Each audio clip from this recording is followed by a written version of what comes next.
और माला पकड़ा देते हैं कि राम राम राम राम राधे राधे राधे राधे राम राम राम राम राधे राधे, बस यही करो देश तो ठीक हो जाएगा। और ज्यादा उनसे तर्क करो तो कहने लगे तुम क्यों व्यर्थ चिंता करते हो, तुम क्या लाए थे, क्या ले जाओगे, जो हो रहा है अच्छा हो रहा है। मैंने देखा है क्या क्या पाखंड और नौटंकी चलता है।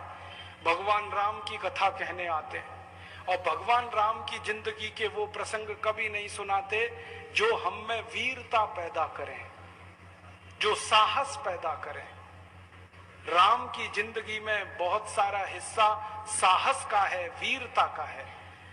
जब 14 वर्ष के लिए वनवास चले गए राम, तो हमको सुनाई जाती है राम की जो कथा ना, उसमें कहते हैं राम ने 14 साल एक ही काम किया, हाय सीते हे सीते, हाय सीते हे सीते, हाय सीते, ये सुनाते हैं हमको। हाँ, यही सुनाते हैं निकाल के कहानी में से। और मैं कहता हूं कि राम को अगर हाय सीते हे सीते हाय सीते यही करना था 14 साल, तो दूसरा विवाह क्यों नहीं कर लिया?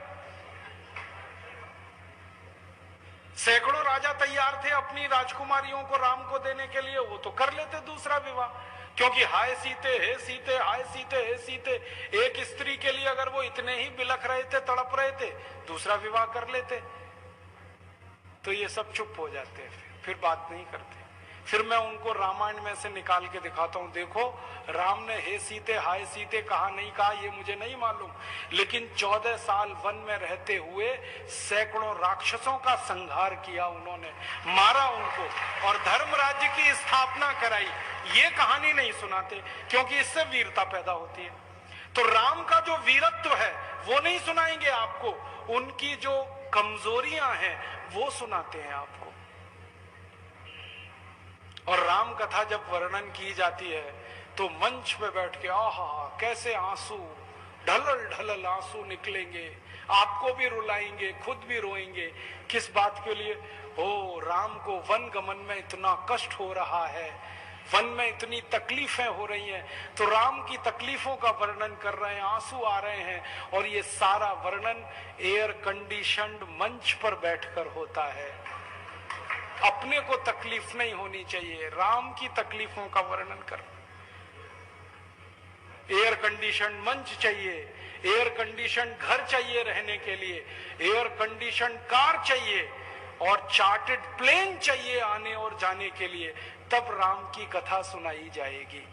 जो राम जिंदगी भर पैदल चलते रहे, जिन्होंने अपना रथ भी छोड़ दिया था अयोध्या से निकलते समय, वो राम ने जिंदगी भर पैदल चल के काम किया और यहाँ एयर कंडीशन कारों में घूम घूम कर, चार्टर्ड प्लेन में घूम घूम कर राम की कथा सुनाते हैं। वो कथा वथा नहीं है, वो उद्योग है, व्यापार है, बिना टैक्स का।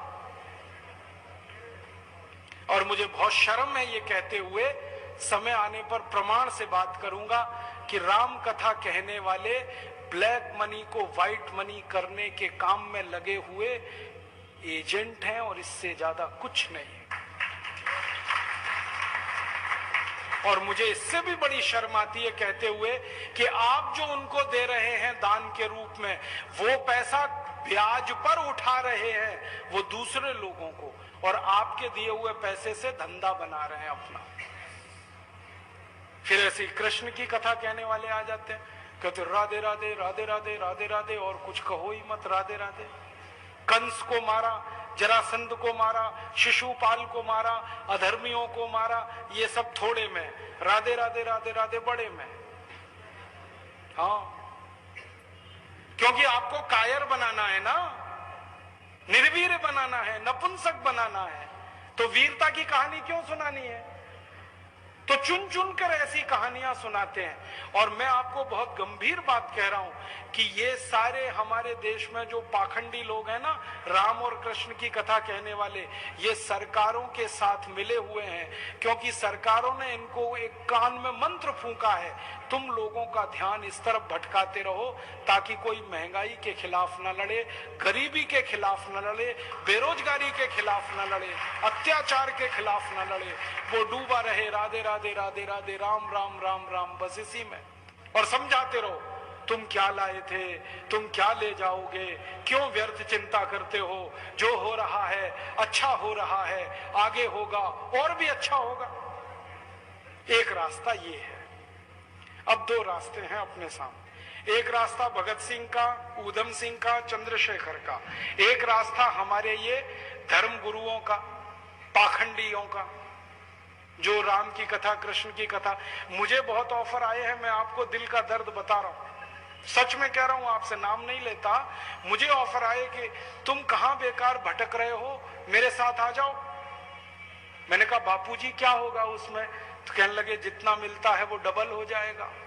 मैं बोल रहा कैसे? तो उन्होंने कहा तुम्हारी वाणी में बहुत जोर है और मेरे पास लोगों की भीड़ इकट्ठा करने का, मजमा लगाने का तरीका है। मैं ऐसा डमरू बजाता हूं कि सब इकट्ठे होते हैं और तुम्हारी वाणी में जोर बहुत है, मिलके लूटेंगे, थोड़ा तुम्हारा थोड़ा मेरा। ऐसे खुले ऑफर है मेरे पास। और मैं कहता हूं बापूजी माफ करो। क्यों? कहते तुम्हें पैसे नहीं चाहिए। मैंने कहा पैसे ही चाहिए होते तो बहुत रास्ते हैं मेरे पास, यही एक बचा है। पैसे ही कमाने हैं तो बहुत रास्ते हैं, ये एक रास्ता थोड़ी है। बहुत तरीके हैं, पैसे कमा लूं, घर बना लूं, बीवी बच्चे ले आऊं, करोड़पति हो जाऊं, 10 करोड़पति हो जाऊं, 100 करोड़पति हो जाऊं। बहुत आसान काम है ये तो। थोड़ी चालाकी हो तो सैकड़ों करोड़ बनाना बिल्कुल मुश्किल नहीं है इस देश में। फिर अंत में तो वही होगा ना, सैकड़ों करोड़ हो गए, एक दिन डायबिटीज होगी, एक दिन अर्थराइटिस होगा, एक दिन हार्ट अटैक आएगा, मैं मरने ही वाला हूं। तो मरना तो है ही, वहां भी शायद जल्दी मरूं, क्योंकि जब शरीर में तामस वृत्ति आती है ना तो जल्दी मरता है आदमी।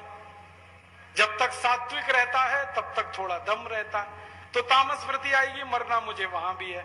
तो क्यों ना इस रास्ते पे चल के मरूं जहां सात्विक वृत्ति भी है, मरना है ये तो पक्का ही है, जिंदा तो कोई रहेगा नहीं। तो भगत सिंह का रास्ता क्या बुरा, ऊधम सिंह का रास्ता क्या बुरा, चंद्रशेखर का रास्ता क्या बुरा? कुछ करके मरो ना। मरेंगे ये सब भी, राम की कथा सुनाते सुनाते हार्ट अटैक आएगा, मरेंगे वो भी। डायबिटीज सबको हो रखी है, मैंने देखा है नजदीक से जाके, सब इंसुलिन लगाते हैं, खाते हैं गोलियां, अपनी डायबिटीज नहीं मिटा पाते, दूसरों को उपदेश देते फिरते। ब्लड प्रेशर सबको बढ़ा हुआ है, क्योंकि ये जो काला धन है ना, इसका हिसाब किताब करने में बीपी ही बढ़ने वाला है। सब बीपी की गोलियां खाते हैं, सब डायबिटीज के लिए शिकार है, तो दूसरों को उपदेश देंगे तो मैं भी लग जाऊं, वो एक रास्ता है। एक रास्ता भगत सिंह, ऊधम सिंह, चंद्रशेखर का भी है। मौत तो दोनों में ही आने वाली है, बस अंतर इतना है, एक मौत ऐसी आएगी जिसको देश और समाज जिंदगी भर याद रखेगा, और एक मौत ऐसी आएगी कोई पूछेगा नहीं।